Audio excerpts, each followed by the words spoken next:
Hello there, everybody. I'm Ross Pitt, Shark Hunter. Here with me today, as always, is Wizzy Puff. Say hi, Wizzy. Hello. Ah, he's a doll. And this is the Ross and Wizzy's Fanfiction Power Hour. Today. Well, you know what? You know what I'm going to do? You know what I'm going to do? I'm not sure if I've said this in a bit. I actually don't know. But I am going to tell you the whole basics of this show, you know? I think that a lot of newcomers will come on into this episode for some reason. This one's gonna get real popular. I'm sick of Wizzy's shit. And since I'm sick of Wizzy's shit, I am subjecting him to two things that he hates more than anything in the world. Wrong. My Little Pony and reading. Okay, one of those was right. I thought the second thing was going to be fan fiction, and I was going to be like, hey, don't you be spreading misinformation. But I only had to do the first part. But reading comes with fan fiction, Wizzy. Yes, and that's the sad tragedy of fan fiction. All right. So yeah, to any of you newcomers coming in, I hope you stay. And to those of you who also hate reading, this episode is sponsored by Audible. It's not, Wizzy. We legally can't say that. Okay, but if we can get an Audible sponsorship within the time before this comes out, then we can legally say it. You know what? If we get an Audible sponsorship, I will put that in. Yes! Okay. But yeah, today's episode is A Moment's Worth by Thornquill, whose name sounds familiar. I don't know if we've read any stories by him before. We have not. It doesn't look like. I know this one by him, though. It's called Carousel. But we're not reading Carousel today. We're reading A Moment's Worth. Please, everyone, we're going to be joking around and stuff like that. We're going to be putting our own flair into this. So if you don't want our flair, go down into the comments or into the description below and click the link, read it, come back, listen to our shit. Or, hypothetically, read it while we're speaking our shit. And if you just wanna come down, or if you just wanna listen to us, then just go on over there and leave a like or something. Like, come on, simple. Okay, are you ready, Wizzy? Ready as I'll ever be. I've got to show you Tangled the series. A Moment's Worth. She stood on the hill overlooking Ponyville, looking at nothing at all. None of it, neither mansion nor cottage, stood out to her. One thing only drew her eyes, the long gray building at the northeast edge of town. She stood, hating the wings and legs that would not move, and hating the deeper dread buried within that kept them frozen. She knew she needed to go. She needed to be with them. Still, she couldn't force herself to move, not even as the sun began crumbling into the horizon. Dutifully, tracking on the path she had set it to follow for hours without her help. The silence was broken by the beat of soft, enormous wings. Twilight turned, hurriedly smoothing the emotion she had been wearing openly behind a practiced, stoic expression, but she froze in shock as she recognized the last pony she had expected to see. Celestia? The former Princess of the Sun folded her wings, stepping forward across the grass, and nodded her head in a solemn greeting. I thought you might be here, Celestia said, nuzzling Twilight's cheek briefly as she came alongside her. I ship it. Please don't. I actually don't. Oh, thank God. Twilight blinked in confusion, hoping it hid her tears as she worked to blink them away as well. You thought... But why? And why are you here? Celestia looked. Twilight was surprised to see, somehow smaller than she remembered, almost impossibly so. Hardly different from a normal Pegasus or unicorn, it took her a moment to realize it was only a result of her own skewed perspective. She had been accustomed for decades to seeing Celestia clad all in gold, and to looking up to her from far below. Nailed it. It felt strange, almost uncanny, to see her so truly eye to eye. Had it really been so long since they last met? Spike wrote to me, Celestia said. I asked him to many years ago, whenever he thought this time had come. She looked down over Ponyville, and somehow Twilight could tell her gaze had settled in exactly the same place she herself had been staring only moments ago. The struggle is over, isn't it? Now they're only waiting. Twilight felt a clench of panic in her heart at the words, spoken so gently, too gently to hold such impossible weight. It was suddenly hard to breathe again, and she turned away, but somehow she could still feel Celestia's eyes on her. I know, Twilight. She broke off, unable to continue. In the moment of silence, her former teacher stepped closer, then laid a hoof on her shoulder and a wing over her back. I know. Twilight wanted to let the feelings go. She wanted to lean into Celestia like she had many times so long ago, and let herself be vulnerable again. Instead, she took a long, slow breath, as though she could force the pain to lie as still and calm as the air. This was not the time or place. She had a role to fulfill, and she wanted to project the strength she knew the others would expect to see in her. The strength she wanted to have for them when she joined them down below. She wanted to have the strength she was used to sing from the pony beside her now, tenderly holding her at her side.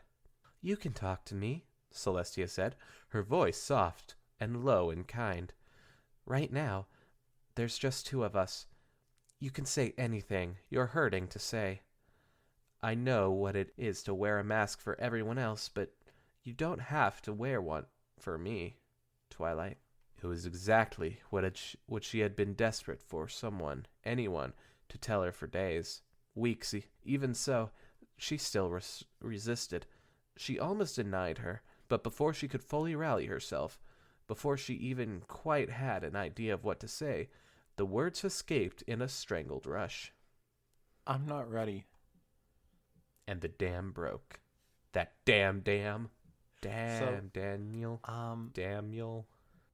Is Celestia dying? Is that what's going on here? I'm so confused.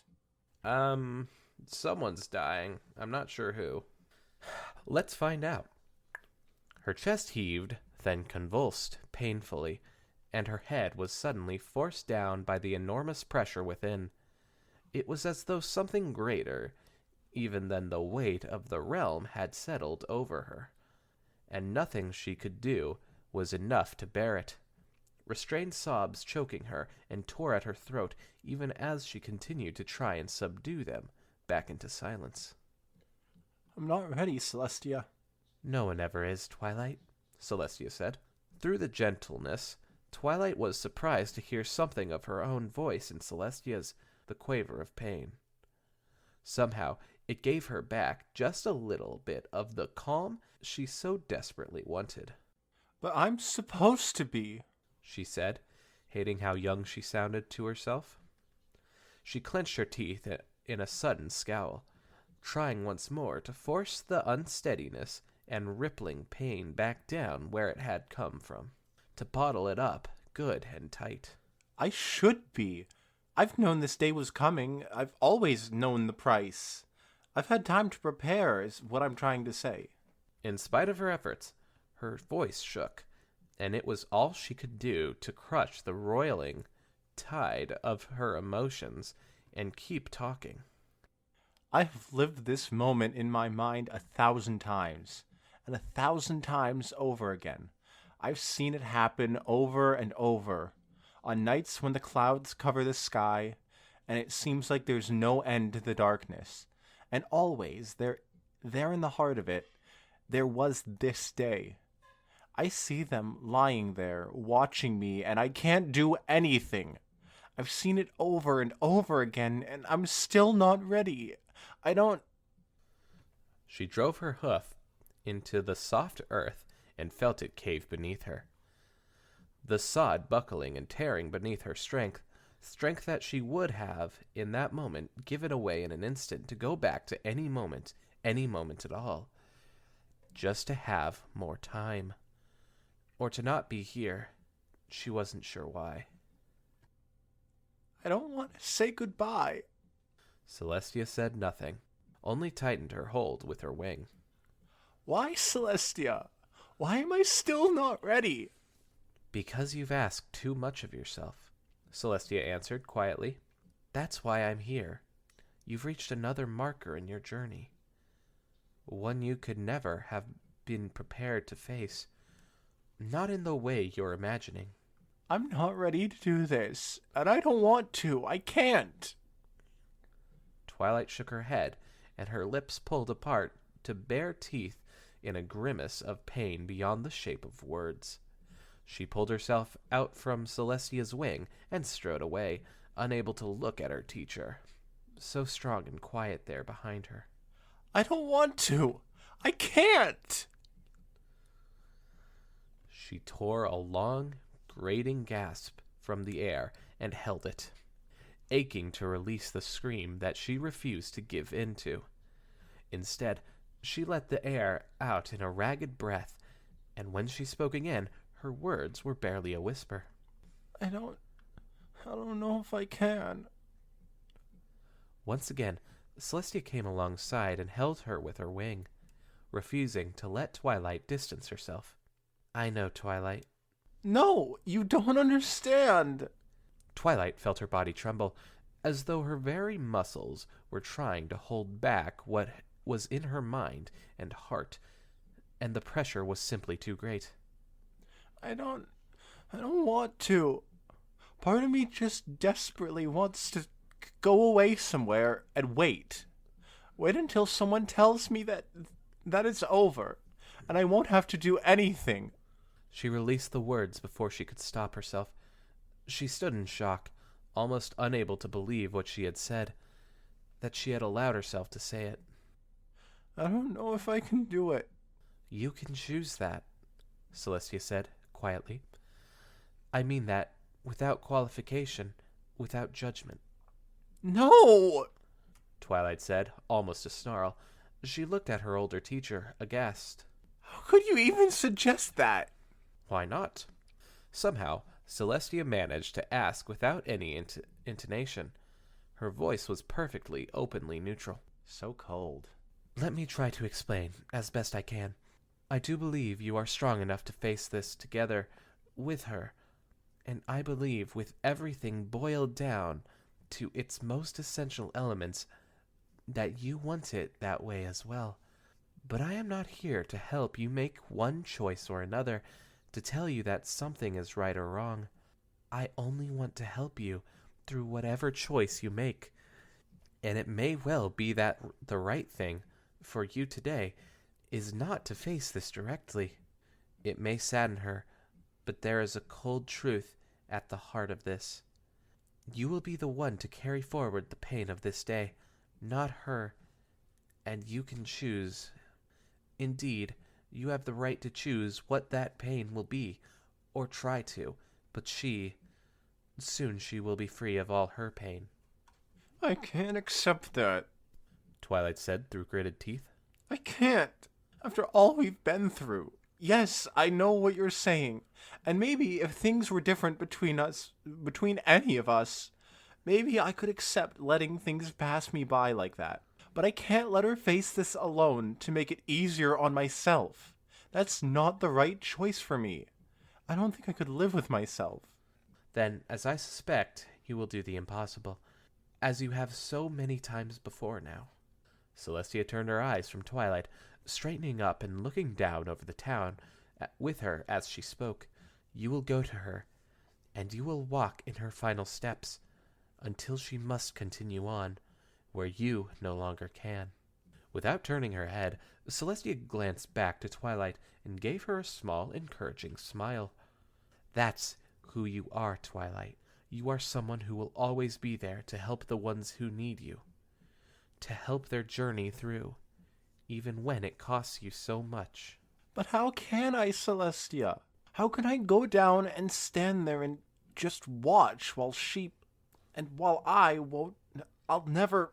She shook her head again, clenching her teeth furiously. I've always wondered, and hated myself every time I've wondered who would be first. Whether it might make a difference, whether it might somehow be a little easier to say goodbye to one or another, as if that could even be possible. And it's not right. It's not right to think that. Still, I waited, and I wondered, but it was never her. In all the times I wondered, it was never her. Even when the medicine stopped. Twilight fell silent, unable to speak another word. The anguish had boiled its way back up into her throat, and had cut off her voice completely. She took a moment, and a few unsteady breaths, to regain her composure. She was still so full of life, She finally said, quietly and steady to avoid bringing the pain too close. She spent the entire day at the festival with all of us just last week. You could barely tell. Just why, Celestia? Why does it have to be her? I don't know why that reminds me of a story of that a Disney Imagineer told right before Walt Disney died. Well, he didn't tell the story right before Walt Disney died. Right before Walt Disney died, he went into the office just a week prior, and apparently he was pretty grumpy or something that day. Oh, man. And they didn't know, they didn't really understand what, but they didn't really think much of it, because sometimes Walt Disney got grumpy.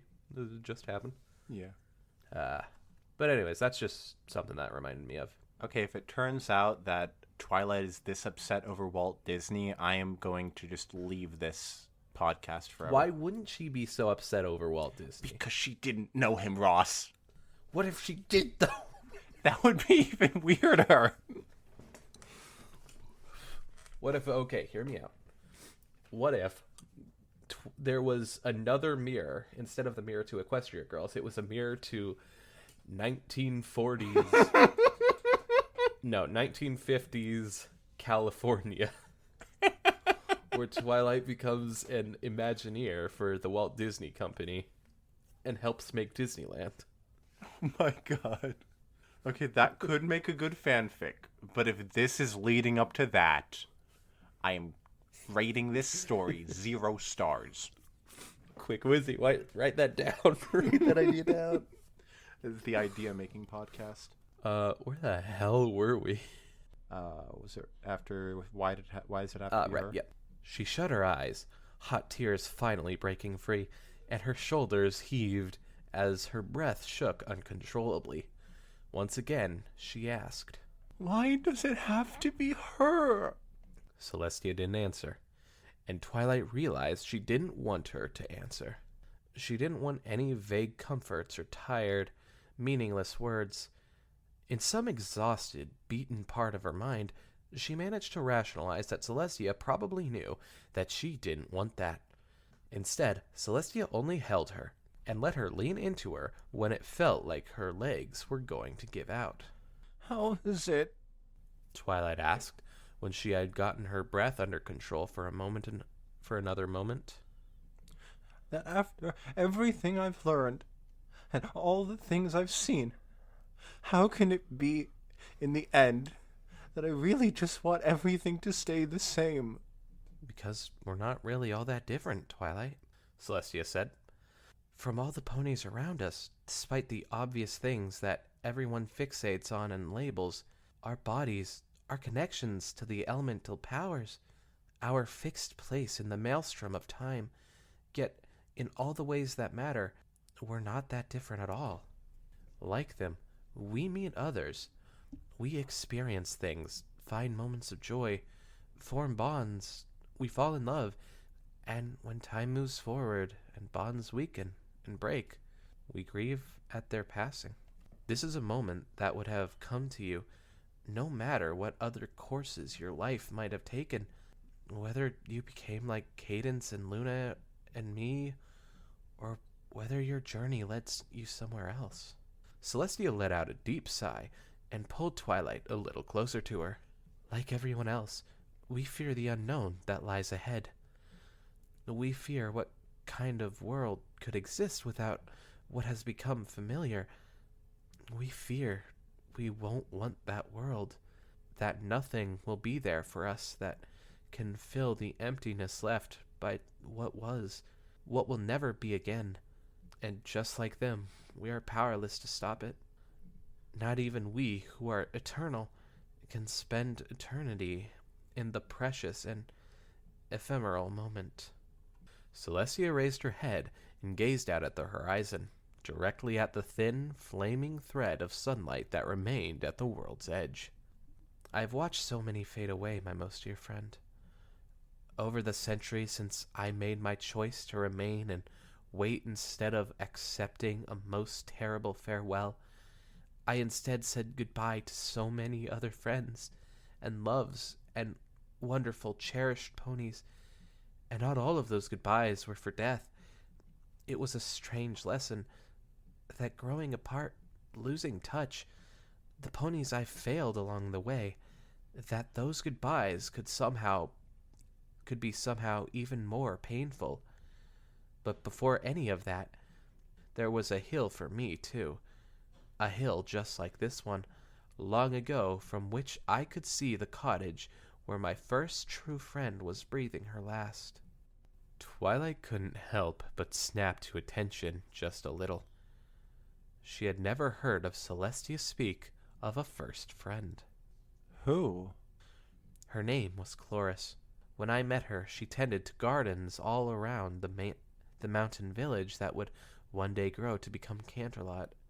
You've read how most villages in Equestria were rather bleak places in those days, dour necessities and ponies worn to the bone by bitter labor, but her home and everything surrounding it bloomed with gardens that would have been the envy of empires.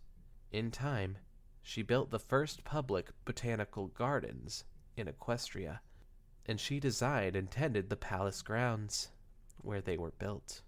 And she was waspish, I suppose you could say, Celestia added with a laugh. I'm not sure she knew how to communicate with ponies in a way that wasn't bitterly acerbic, but she cared deeply, and somehow that always showed through. Maybe it was that smile of hers.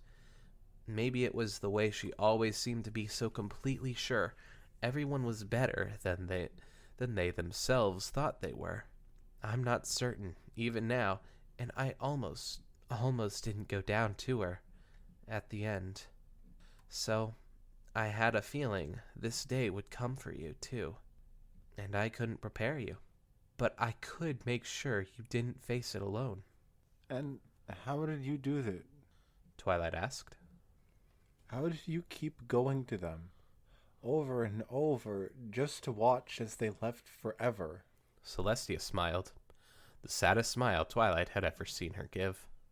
Dear Twilight, you will ever be the seeker of solutions, but I'm afraid there are no words of wisdom. There's no secret knowledge or mental trick or bargain beyond the veil.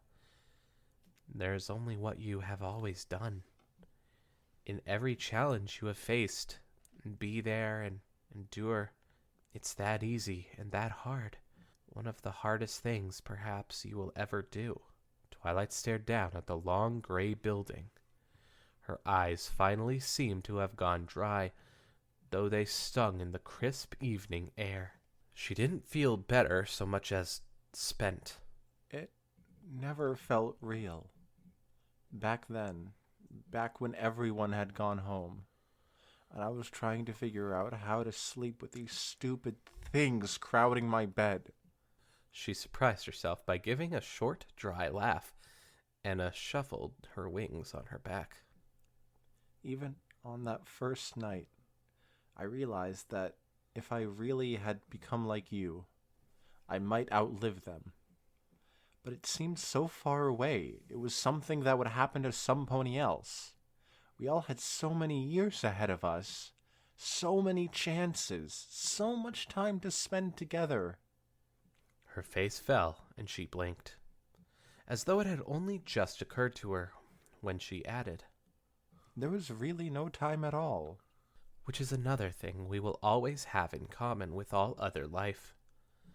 I've been told so many times over the years that they expect we have some special, altered sense of time's passing, and who am I to say, maybe for you it will be different, but for me, it still all goes so quickly.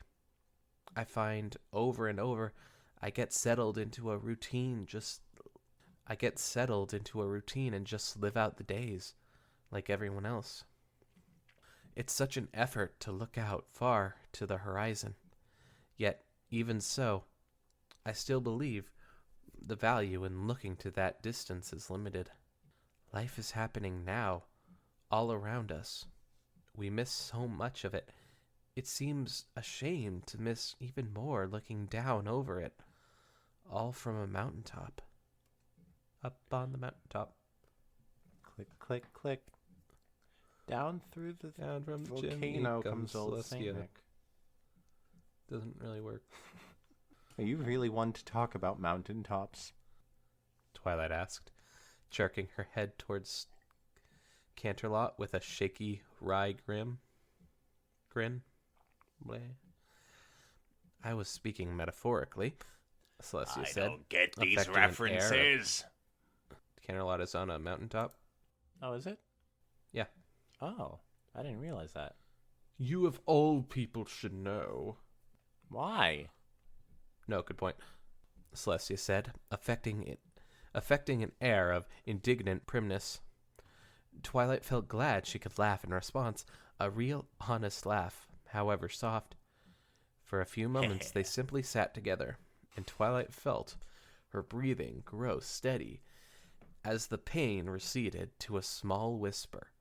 Not gone, nor even lessened, merely settled into the space Celestia had helped her make for it. Then Twilight bit her lip as a thought occurred to her. Celestia. Ask your questions, my friend. I am here tonight for you. Even so, Twilight hesitated, unsure how to put the feelings into words. Part of her wondered if she wanted to hear the answers. On this of all days, she shook her head. I'm sorry. I shouldn't be talking about this. About me, right now. This isn't about me. This is about her and them.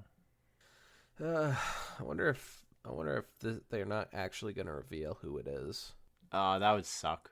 They might be going for a... I'm not sure it would suck. I really want to know who it is.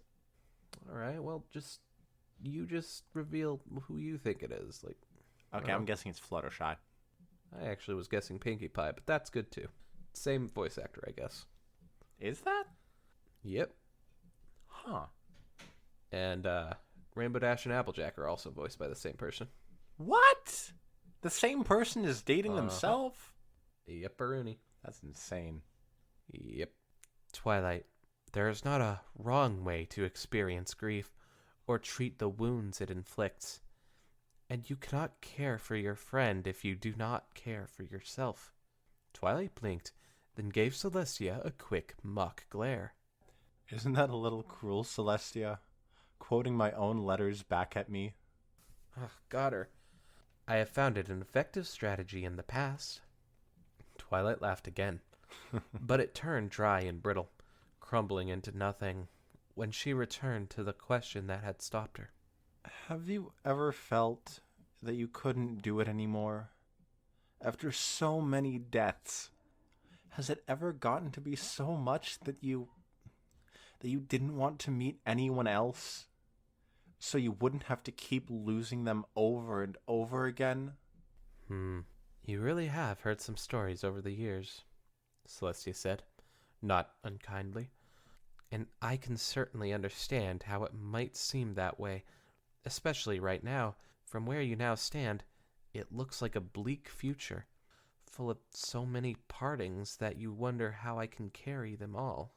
Perhaps you wonder if I've lost count. Twilight waited, not wanting to ask, but knowing that, indeed, that tactless question was exactly what she had begun to wonder in recent weeks. Was it 7? Was it 7, Celestia? Is that how many? At times like this, yes. I do feel like I can't do it anymore, Celestia said. I have even learned to recognize the days when such moods will come upon me, when the sun is setting on things I have grown to cherish. And I wonder if I will allow myself or force myself to go through it again. If perhaps this last sunset is the final time. But you don't keep feeling that way. No. So then... She swallowed, feeling her sorrow begin to creep up on her again. Everyone you ever meet going away, is that really something you can get used to? Does it just get easier?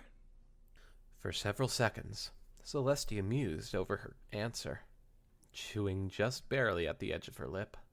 No, she finally said, almost a whisper. And I thought it would, or maybe I hoped it would.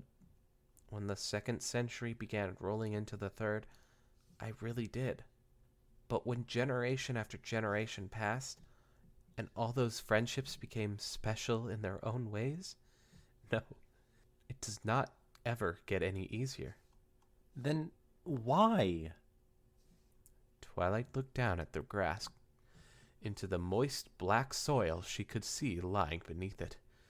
Near her left hoof, a minuscule ladybug was trundling mindlessly along, like the little live coal in the depths of a dead furnace.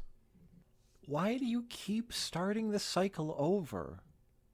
Well, let me instead ask you a different question. If you had the chance... If you had a chance to change your fate, would you? I knew you were gonna do that. And I almost did it before you, but I couldn't make it. I apologize.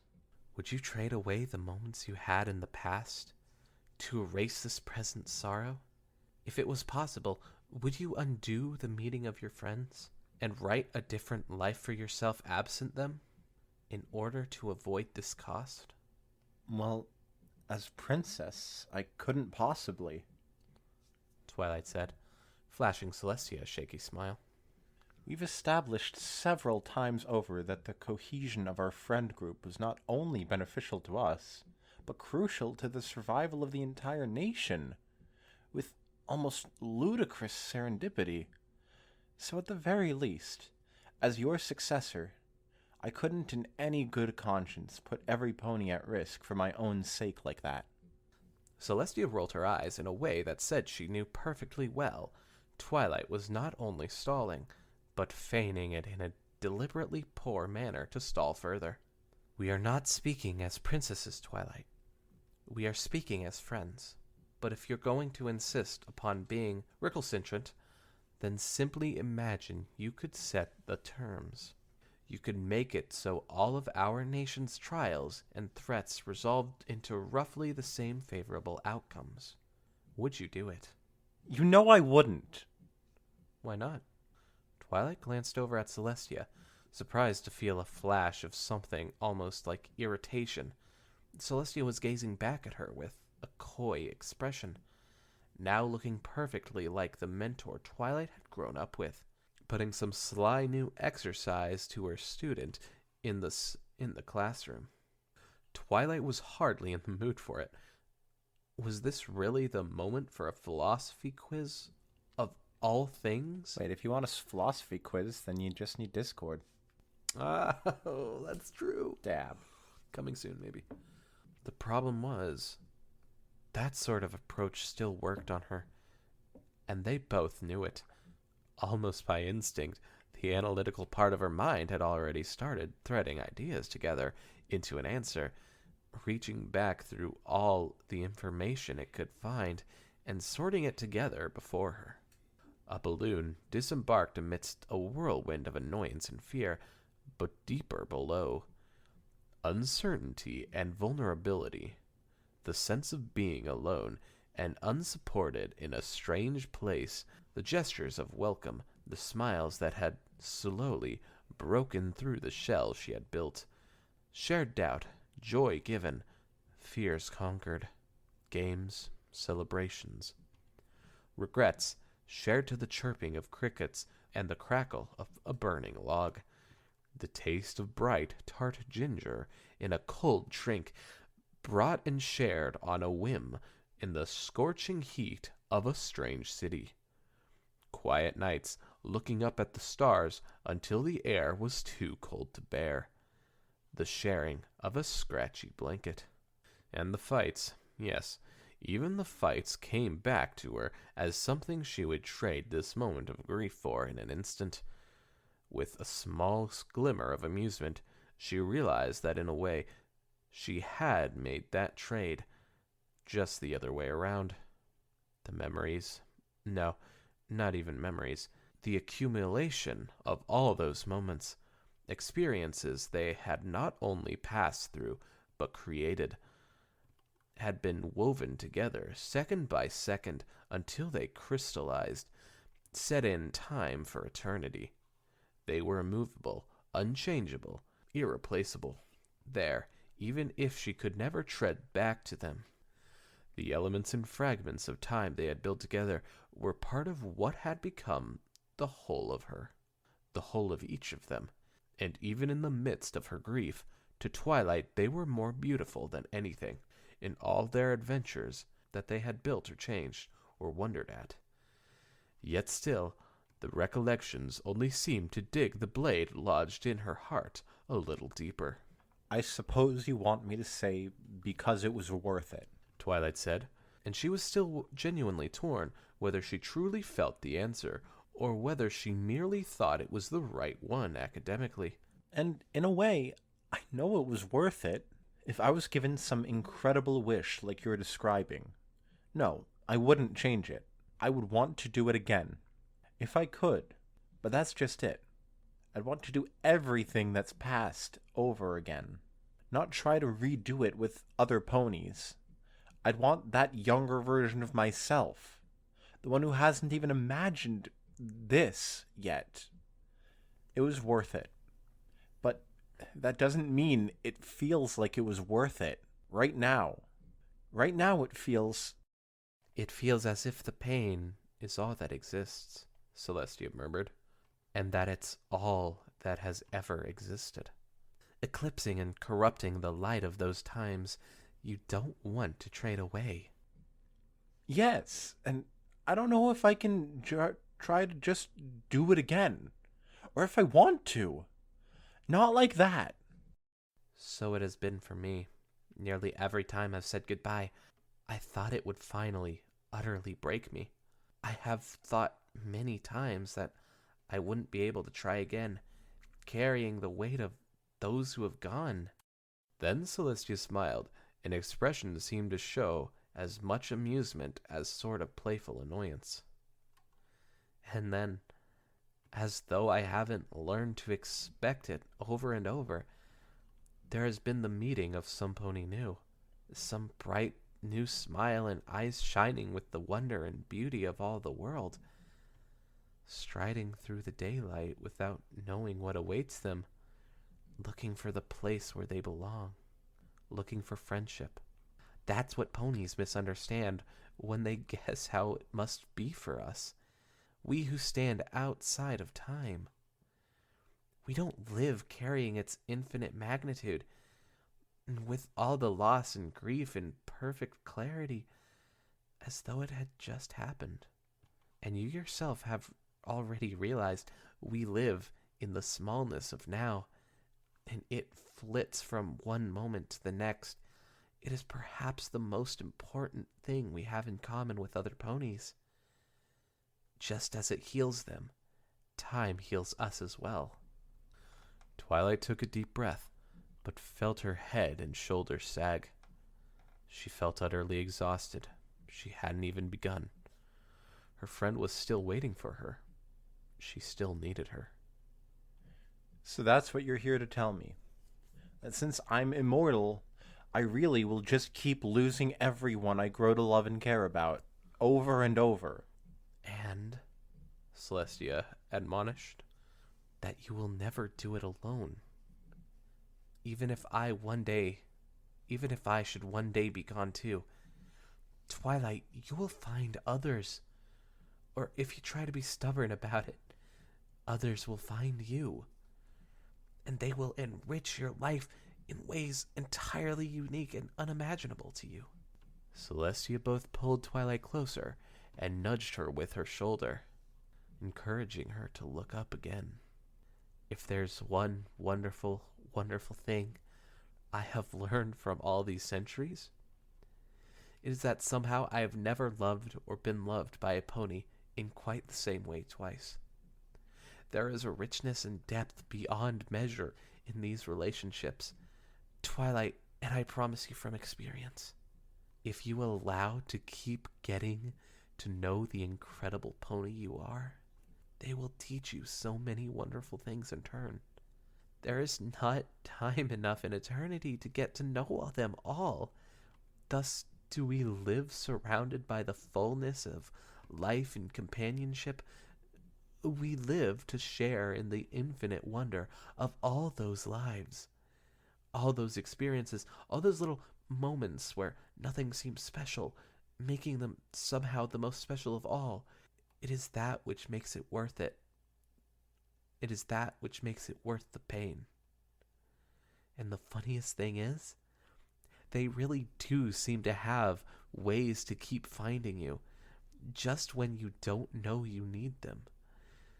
Maybe by, say, spontaneously and quite destructively hatching an argument, and quite destructively hatching and augmenting a dragon inside your brand new academic administration tower. That's how Spike was born? Hey. Twilight gave a snort of laughter. That's a strangely practical way of looking at it. I thought that might appeal to you, Celestia said. Though it's very possible that this, too, is something I cannot adequately explain or teach. But I think this is what you will find when the time comes to experience it. I hope you're right. I've been scared that if my life does span generations, I'll lose the things that made me me. Up until now, I spent so much of my early life without friendship that the idea of losing it again, it's been on my mind a long time. It doesn't make what I have to do any easier, but still, thank you, Celestia, for being here. I am here for you anytime you need me, Twilight, and I will always try to help if I can. And then suddenly, Twilight felt it, a gentle shift in the invisible weave of the world, like a single thread of spider silk brushed ever so lightly across her shoulder. She shivered, and when she felt Celestia tense next to her, she knew she had felt it too. Her time is coming, Celestia said. If you are to go to her, it must be now. I know. Are you ready? Twilight turned back to the town. She knew that if she looked hard enough, she could see the very window where her friend was waiting for her. It was dark and uninviting. Most of the city still hadn't begun lighting its lamps, even though the shadow of the day's last moments lay heavy over it. But she was no stranger to walking into shadows and darkness. It was, she realized, with a faint, lovely spark of memory, how it had begun. She had not been alone even in that first longest night, so distant now that the memory was in danger of becoming blurred and dull. She had been able to go into it because they had gone in together, and now she knew she could go into this shadow too. Her friend was already there, and so they would do it together again, one more time. Even if it meant when she emerged, she would do so a little bit more alone. She took a long, steadying breath. No, but I'm going. I understand. Celestia waited a moment, then asked, Do you want me to come with you? It was there again, the grief threatening to overwhelm her, but it felt right, somehow, to feel it now. Yes, I think she'd like to see you too. Celestia nodded and stood, supporting Twilight as she rose after. Then let us go to her and write one more chapter together. They walked, passing down from the hill and into the borders of Ponyville, in amongst the households and shops, and towards the long gray building. And though they no longer held each other, they did walk the steadier for the other being at their side. As they were lost from sight, the last of the sunlight vanished from the hilltop, along with them, fading into the horizon, until only the gentle aura of the cool evening remained in the sky. Oh man, it didn't reveal who it was. Well, I think that's the point. I totally get it. I'll be honest. But also, No, I think that's the point, I think yeah, it's just that this'll happen, and yeah. that's just... But the way they kept referencing her, any story like that is going to make me want to know who they're talking about. And I get it's sort of just like supposed to talk about how to deal with death and stuff. But I'm still really curious, and I'm making headcanon for this fan fiction. It's Derpy Hooves. I mean, that's fair, but we all know that Derpy is immortal. Okay, that's a fair point. So, yeah. I honestly think that, my opinion, it's Pinky.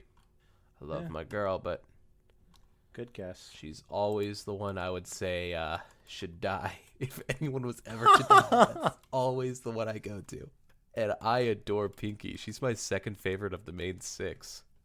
And I think that might be why I want her to die. I would go with her so much because it would kill me inside. But I feel like the ones that I could most imagine dying would be Applejack, Rarity, or Fluttershy. I could see that too. There's a really good fan fiction that I've been trying to find so that we could read it about Rarity getting cancer and dying.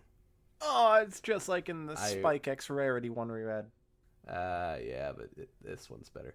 I would bet. I had read it a long time ago. I can't find it anymore, sadly. But it's really good. It's a chapter story. I think some 11 chapters or so. But, anyways, more about this story. A Moment's Worth. Oh, it's so good. This one is so up there for me.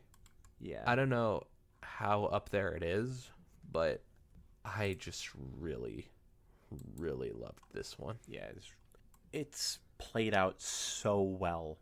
Yeah. Like, they really make you feel sad. I agree. And I think there's something to be said about how he talks about death that might really make you think about it in your own life. Yeah, exactly. Like, the only death I've experienced to anyone that's real close to me has been my pets. Yeah. And I'm terrified that one day I'll definitely experience something Same. else. And once that happens, who knows? Maybe I'll come back to this story and find some comfort in it. Yeah. Thing about stuff like this, though, is I'm sure nothing like that could prepare you for it. No. Nothing ever prepares you for it. Even people who you know are gonna die very soon. It'll kick you in the balls. So I'm glad I didn't end up doing a Jar Jar Binks voice. Oh my god, were you seriously thinking about that? Yeah, but then I thought you'd get really annoyed, especially because it's not a comedy fic. Oh, I would so get annoyed. I just that's went the lazy that's route. Really funny to mention after we read it. Yeah. It sounds like something, that would have been funny, but then I think about it, and no, I would have killed you, probably. It reminds me of when we were doing the other fic with Daring Do and Brayburn had died or whatever, and then she was like reading from the note that she was writing about him, and then he got so mad because I was just reading it in monotone. I listened to that on my vacation, and I was honestly bursting out laughing. That was funny. I'll give it to you. But yeah, it honestly says something about this fic that we didn't go into a whole lot of tangents. Yeah. Like, it was basically just a straightforward read through. Yeah. This is the first story that I didn't do some grand, extravagant voice, if you didn't notice. I was just doing my regular voice. Yeah, I did basically. notice. And I was like, good on him, good on him. And that felt like it really did this story justice. Yeah. Maybe this will be a new leaf for Wizzy. Nah. Maybe you'll turn over something new. But going back to the new viewers thing, I promise to any of you new viewers out there, or listeners, I guess. Sorry, I come from the video world, so that's usually my go-to thing. But I promise to any new listeners out there, this isn't the usual type of thing we do. It's usually a lot more wacky, and we'll make jokes and stuff like that. But, oh well. All right. Does that wrap everything up? Yep. Very good job to Thornquill. Please, good God, people, go down into the comments and like this, or into the description and like this. And don't worry, Thornquill. Please. It didn't end up that it was Walt Disney, so I won't rate the story 1 star.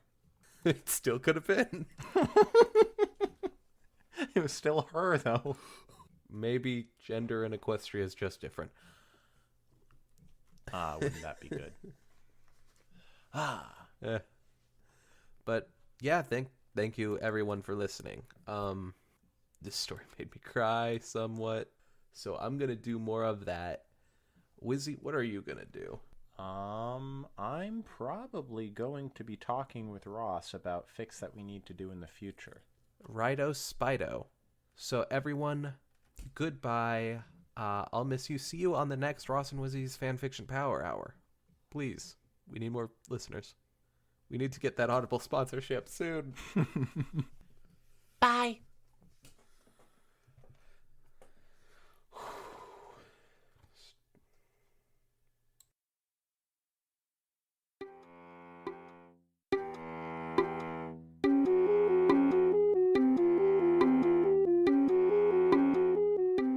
Where my first true friend was breathing her last.